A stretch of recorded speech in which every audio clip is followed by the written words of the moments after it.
Hello everyone, स्वागत है आप सभी का हमारे चैनल कॉमर्स विद शिवम पे। और आपको इस चैनल पर मिलते रहेंगे सभी के सभी video lectures with notes, accountancy, economics और बिजनेस। तो आइए देरी ना करते हुए शुरू करते हैं चैप्टर 8 कंट्रोलिंग। ये तो आप सबको पता ही है कि भैया जो मैनेजमेंट के फंक्शंस हैं वो कितने फंक्शंस हैं, 5।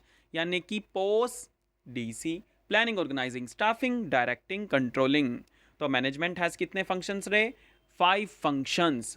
कौन कौन से, POS, DC, planning, organising, staffing, directing, controlling.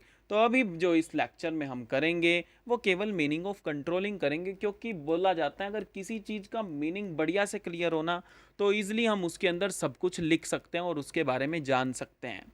तो आइए शुरू करते हैं। वो कहते हैं जी कंट्रोलिंग क्या है। वो कह रहा आओ एक एग्जाम्पल ले लो, आपको अपने आप पता चल जाएगा।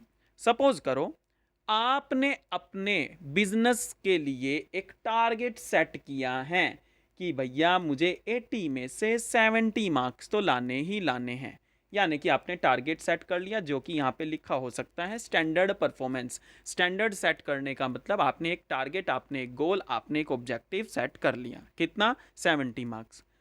अब आप क्या करते हैं, आप कहते हैं यार खाली सोच के तो काम होने नहीं वाला कि मैं ये कहता रहूं मुझे तो यार 70 लाने हैं, मुझे तो 70 लाने हैं, मुझे तो 70 लाने हैं। नहीं, अब 70 को लाने के लिए आपने कहा चल यार एक बार एक प्रैक्टिस पेपर निकालता हूं, एक सैंपल पेपर निकालता हूं और देखता हूं मेरे नंबर आ कितने रहे हैं। इट मीन्स अब आप अपनी परफॉर्मेंस को मेजर करते हैं।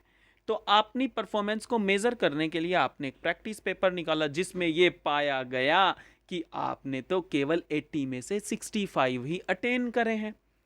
अब आप क्या करते हैं, देखते हैं दोनों को मिला के कि यार मैं देखूं मैंने सेट कितना करा था टारगेट, आप बोले 70, लेकिन मैं एक्चुअल में अटेन कितने कर पाया हूं, आपने कहा यार मैं तो 65 पर ही अटक गया।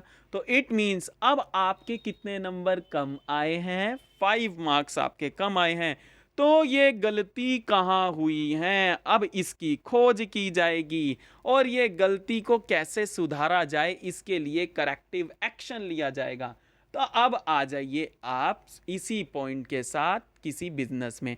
तो जब एक बिजनेस में, एक कंपनी में एक मैनेजर के द्वारा ये देखा जाता है कि क्या जो हमारी एक्चुअल परफॉर्मेंस है वो जैसा हमने टारगेट सेट करा था उसी हिसाब से चल रही हैं या नहीं चल रही हैं। अगर नहीं चल रही हैं, कहीं कोई कमी आ रही है, कमी आ रही मतलब कहीं कोई डेविएशन आ रहा है, डेविएशन अभी आगे भी पढ़ेंगे। डेविएशन मींस डिफरेंस किसके बीच का, आपका जो टारगेट है और आपकी जो एक्चुअल परफॉर्मेंस है उसको डेविएशन बोलते हैं, उसके बीच के डिफरेंस को।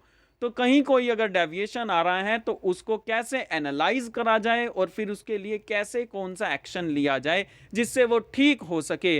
जब एक ऑर्गेनाइजेशन में इस तरीके की क्रिया और कलाप होते नजर आए तो आप कह देना इट मींस भैया उनका कंट्रोलिंग फंक्शन चल रहा है। तो कंट्रोलिंग क्या है, कंट्रोलिंग एक मैनेजेरियल फंक्शन है। मैनेजेरियल फंक्शन मींस मतलब इसको कौन परफॉर्म करता है, मैनेजर। तो कंट्रोलिंग एक मैनेजेरियल फंक्शन है, मैनेजर के द्वारा परफॉर्म किया जाने वाला फंक्शन है, जिसमें ये देखा जाता है, जिसमें मैनेजर ये इंश्योर करता है कि भाई जैसा मैं सोच के चला था, जैसा मैंने मान के चला था, जैसा मेरा टारगेट है, क्या उस टारगेट के हिसाब से मेरी एक्चुअल परफॉर्मेंस या मेरी एक्टिविटीज चल रही हैं या नहीं चल रही हैं। अगर कहीं कोई दिक्कत है तो उसको ठीक कर लिया जाए। इस तरीके की एक्टिविटी को जब एक मैनेजर करता है इट मींस वो कौन सा फंक्शन कर रहा है, कंट्रोलिंग। तो अभी तो मैंने केवल आपको मीनिंग ही बताया है। नेक्स्ट वीडियो लेक्चर में हम इंपॉर्टेंस को प्रस्तुत करेंगे। Thank you for watching the video. अगर मीनिंग समझ आया हो, अच्छा लगा हो तो please subscribe the channel and share the video more and more. Thank you.